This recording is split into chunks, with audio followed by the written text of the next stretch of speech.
One of the darkest parts of the history of the DR Congo till today is the assassination of the first Prime Minister of the country, Patrice Lumumba. He was not only killed, but his body was quickly destroyed in the most inhuman way. It was soaked in sulfuric acid. Several years after, the world still remembers this dastardly act. In this edition of Back in History, we bring to you the story of his arrest, his detention, torture, assassination, his burial in a shallow grave, the eventual exhumation of his body from the shallow grave, and the destruction of same in sulfuric acid. We also bring to you the confession that was made 38 years after by a retired police commissioner in Belgium who was involved in the assassination of Lumumba and in the destruction of his body. Welcome to this edition of Back in History. The country now known as the Democratic Republic of Congo was first taken over as a conquered territory and personal estate by King Leopold II of Belgium. For more than 23 years, King Leopold took absolute charge of the Congo and harnessed its natural resources non-stop. He had zero tolerance to opposition. Any native Congolese who made any attempts to oppose the exploitation of the resources of the country was brutally dealt with. Some were killed, and some had their vital body parts, such as hands and legs, severed. The subjugation of the native people of the Congo, owners of the rich natural resources of the country, was total and unrelenting. There were serious human rights concerns in the process, and the international community later came hard on the brutal domination of a whole country by one man. Eventually, King Leopold was compelled to abdicate his rulership of the Congo.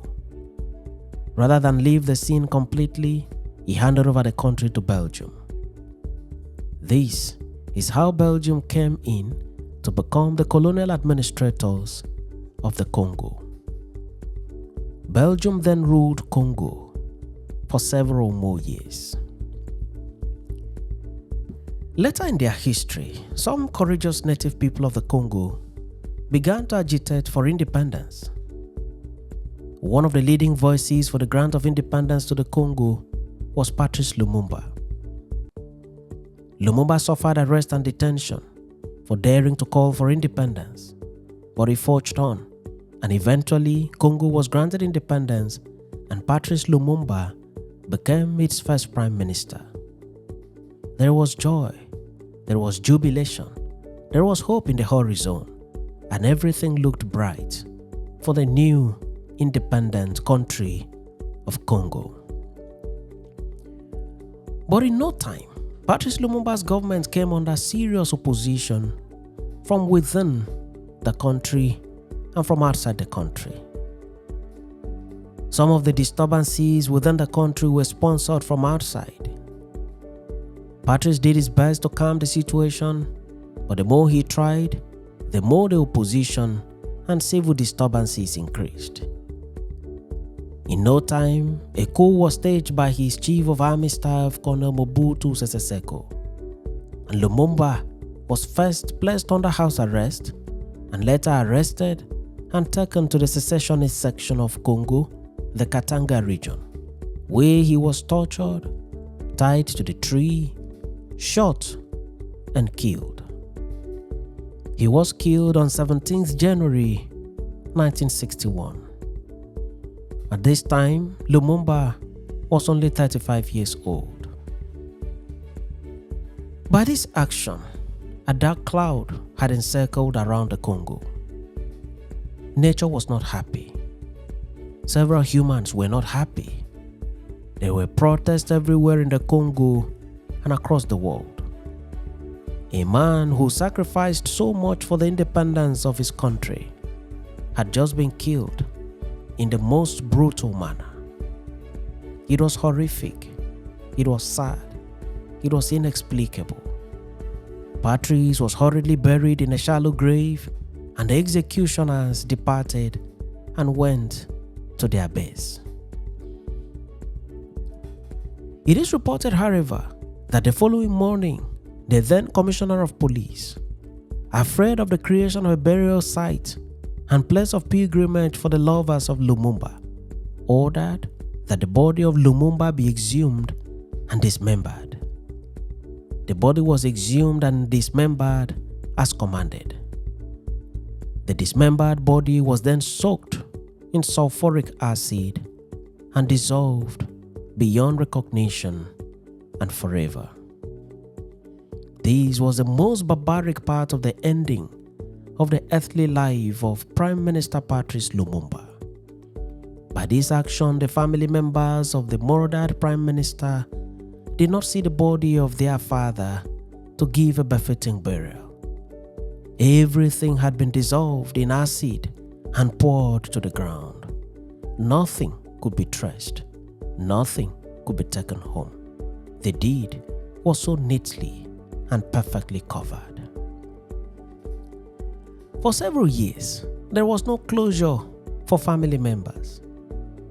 There was also no closure for the ardent lovers of the gentle and meek yet firm Prime Minister Patrice Lumumba. What was done to Lumumba was in fact unimaginable, and the family had no option than to live with it and bear their pain with equanimity for the rest of their lives. Exactly 38 years after, precisely in 1999, a retired Belgium police commissioner who had worked in the Congo by name Gerard Soet granted an interview to a TV station in Belgium, and on live TV, he made a confession. He told the world that the execution, exhumation and dissolution of Lumumba's body in acid was supervised by him. Gerard went further and displayed 2 teeth that he claimed he had saved from Lumumba's body. Analysts have said that the teeth could either have been violently removed from his jugular, or the teeth were such that could not be dissolved by the acid. This revelation by Soet was shocking to the world. It reminded the world of the gruesome manner in which Patrice Lumumba was eliminated. At this time, Gerard was an old man and nearing his grave, and may have taken the decision to make a confession and expose his well-kept secret before his death. Indeed, he gave the world a clue about what happened to Patrice Lumumba. In 2016, Belgian forces recovered one of the teeth from Gerard's daughter. At that time, her father Gerard, who had preserved the teeth for decades, had passed on. The revelations and the media reportage caused even more pain to the family of Patrice Lumumba. They were reminded of the things they have tried to forget for many years. It was agonizing, painful, and cruel, and something needed to be done. In June 2020, Lumumba's daughter, Julian Lumumba, wrote a letter to Philippe, king of the Belgians, and appealed for, quote, the return of the relics of Patrice Emery Lumumba to the ground of his ancestors, end of quote. She described her father in the said letter as, quote, a hero without a grave. She queried further, quote, why, after his terrible murder, his father remains condemned to remain a wandering soul without a grave to shelter his eternal rest, end of quote. The matter had to be tabled before the court for judicial orders. And on 10th September of the said year 2020, a Belgian judge ruled that Lumumba's remains, which then consisted of his tooth, must be returned to his family. In May 2021, the Congolese President Felix Tshisekedi announced that plans have been concluded with Belgium for the repatriation of the last remains of his country's first Prime Minister, Patrice Lumumba. In June 2022, the remains of Patrice Lumumba was officially handed over to his children during a ceremony at Egmont Palace in Brussels, Belgium, by the country's federal prosecutor. At the ceremony, the Prime Minister of Belgium, De Croo, apologized on behalf of the Belgian government for the country's role in the assassination of Prime Minister Patrice Lumumba. He stated thus, unquote, "For my part, I would like to apologize here in the presence of his family for the way in which the Belgian government influenced the decision to end the life of the country's first Prime Minister." End of quote. Lumumba's only remaining tooth was then put in a full-sized casket, draped in the Congolese national flag for the African diaspora of Belgium to pay their last respect to Lumumba. Lumumba was then flown back in a private jet to his country of birth, Congo, where his remains were interred in Kinshasa, the capital of the country, on Thursday, 23rd June 2022. This brought to an end the long-expected interment of the only remaining body part of Congo's first Prime Minister Patrice Lumumba. At least for once, the family had the satisfaction, albeit painful, that their father, mentor, and hero has a grave to his name. The memory of Prime Minister Patrice Lumumba, his brutal assassination, the destruction of his body in sulfuric acid, the removal of his teeth, the preservation of the teeth in Belgium for many decades, and the eventual return of his only remaining body part for funeral in the Congo, the anguish for family members, and the theatrics that characterized the entire Lumumba story shall remain in the hearts of many in Congo and across the world, and shall remain in the history books for many more years to come.